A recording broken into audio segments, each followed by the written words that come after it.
A gente não sabia lidar com o HIV, não tinha informação, não tinha remédio, né? Então, assim, era assustador, era muito assustador. Eu acho que, eu sempre digo que o grande vilão do preconceito é a falta de informação. Aquilo que a gente não conhece amedronta. Eu tive 2 momentos marcantes de preconceito, né? Um era uma pessoa da empresa que uma vez disse que não queria tomar o mesmo elevador com quem tivesse HIV ou AIDS. Imagina você estar num lugar onde a pessoa achava que você não deveria estar, né? Isso é muito ruim. E uma vez eu tive um paquera que, assim que a gente começou a se entender, eu resolvi contar logo, né? E aí ele disse assim, nossa, você tem HIV? Eu não acredito. Falei, pois acredite, eu tenho. Ele disse assim, então eu vou parar, eu vou para casa, eu vou pensar e daí eu te ligo. E tem 15 anos, ele não ligou até hoje, acho que ele não liga mais. As pessoas parecem que não queriam se aproximar de você porque você ia morrer. Era o diagnóstico, né, que a gente tinha. O atestado de HIV era um pré-atestado de óbito, né? E hoje, assim, poder olhar e dizer assim, eu estou na sociedade, eu estou inserida, né, eu não faço mal a ninguém, isso dá um alívio muito grande, né? Eu costumo falar que eu sempre soube, assim, porque eu sou soropositiva por transmissão vertical, quando é da mãe para o bebê. Eu e o meu irmão mais novo fomos para um abrigo e meus irmãos mais velhos para outro. E eu não sabia, mas esse abrigo era específico para crianças com HIV. Umas falas que é para criança, que tem um bichinho em você, e aí você tem que tomar remédio para que, sei lá, que os remédios são soldados e que os bichinhos... Hoje em dia pensar em soldado é complicado em mim, eu acho que na época também. Dentro desses processos e no processo de entendimento da vida, eu entendi que eu tinha HIV, assim. Eu não sei o que é viver sem o HIV. Os julgamentos morais que tem em cima do HIV, eles são pesados. É um monstro, né? E ao decorrer da minha vida, eu tive que mostrar que não era um monstro. A gente costuma falar, as pessoas que nasceram com HIV, que a gente foi criada para morrer. A minha mãe falou para eu não brincar com você, porque você tem HIV. Nariz sangrou na escola, era para tudo que ela tá sangrando, não encosta, ninguém encosta. Então era muito de eu ficar Então eu fico no meu lugar até que alguém venha resolver, porque eu posso danificar alguém. Não sei, às vezes eu me sentia um pouco como uma bomba. E aí de você ter que explicar isso, que eu não vou explodir, que é sangue, que dá para cuidar e limpar e não transmitir o HIV. Eu acho que pra mim o HIV foi a desconstrução de um personagem sobre mim mesmo, assim. O HIV veio no momento que eu tava gritando, assim, que era isso. Era o momento que eu tava indo pra universidade, tava finalmente deixando meu cabelo crescer, porque por todas as situações de racismo que passava por conta disso. Finalmente eu tava me afirmando como gay, e aí de repente veio o HIV, assim. Logo depois de descobrir que o HIV, eu tive uma doença endêmica que não tem a ver com HIV e fiquei paraplégico. E por ter ficado paraplégico, todo mundo colocava isso na AIDS, só que eu tive a quistossomose, que é uma parasita, que não tem relação necessariamente, quer dizer, que não tem relação com a AIDS, por exemplo. Então, tipo, eu acordei um dia paraplégico com 23 anos, logo depois da AIDS. E aí, tipo, fiquei quase 1 ano e meio pra voltar a andar e tal. As pessoas colocam sempre isso na conta da AIDS, porque fica muito mais fácil dizer, olha, foi você que provocou isso em você.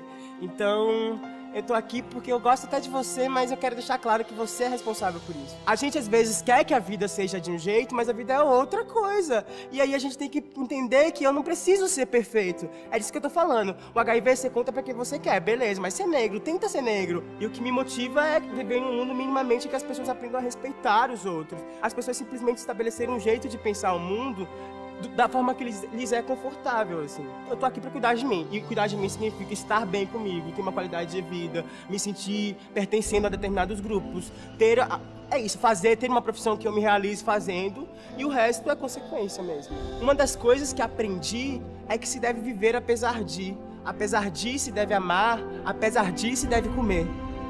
Eu sou Beatriz Pacheco, tenho 67 anos, fui advogada, sou mãe, avó e vivo com HIV há 22 anos.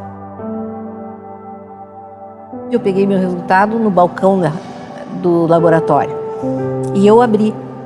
Lá estava escrito reagente e olhei, nas letras pequenas dizia reagente igual positivo. Nesse momento eu passei a ter uma nuvem negra em cima da cabeça, com a famosa pergunta que anos depois eu fui ver que todos nós fazemos quando temos resultado positivo. Por que eu? Até então, naquela época, em AIDS se falava em grupos de risco. E eu não estava dentro do padrão de grupo de risco.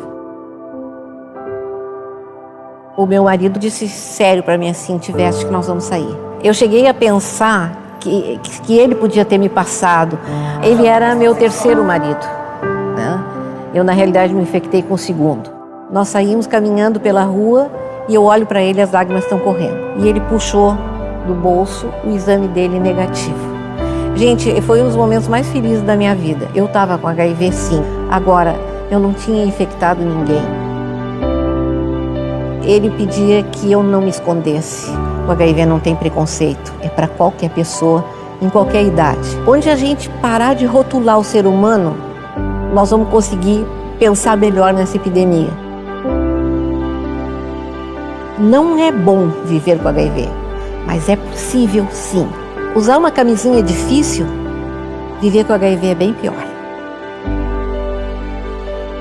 Aprender a transformar o preservativo numa festa amorosa é uma delícia. Existe sexo na terceira idade e é tão bom quanto o de jovem. Como é que eu me defino hoje? Uma gaivó feliz. Eu luto contra a AIDS porque eu quero que a sociedade do futuro seja melhor do que a de agora.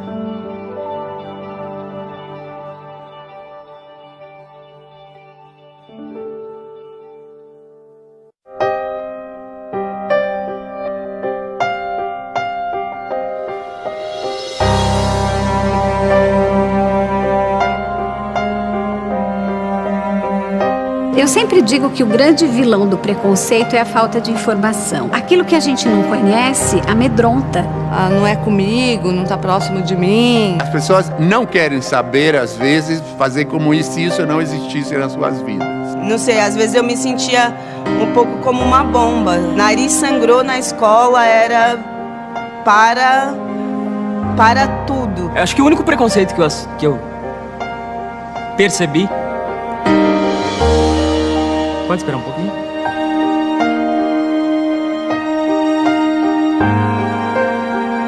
Minhas medidas são 40 por 60 centímetros. Fui impresso em papel alta alvura e minha gramatura é 250. Eu sou exatamente como qualquer outro cartaz.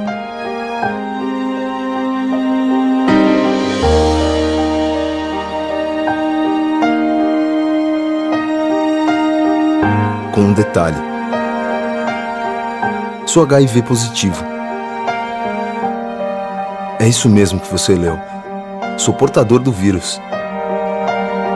Nesse momento, você pode estar dando um passo para trás se perguntando se ofereço algum perigo.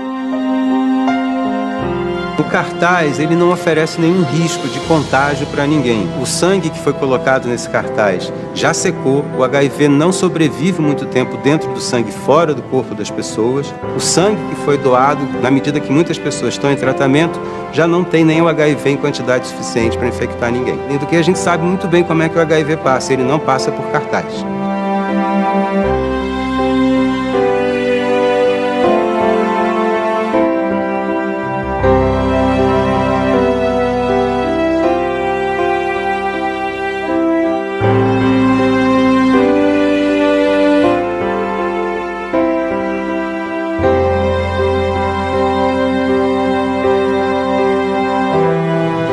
Eu sou a Silvia do cartaz. Esse sanguinho que vocês colocaram.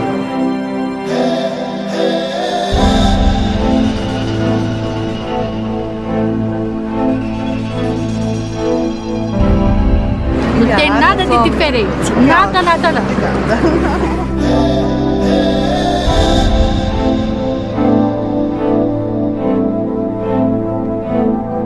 fez beijar aquele sangue agora? Porque eu fui impactado de uma maneira que trouxe muito amor dessa pessoa que eu nem conheço. Nossa, deixa eu falar que essas pessoas estão aqui.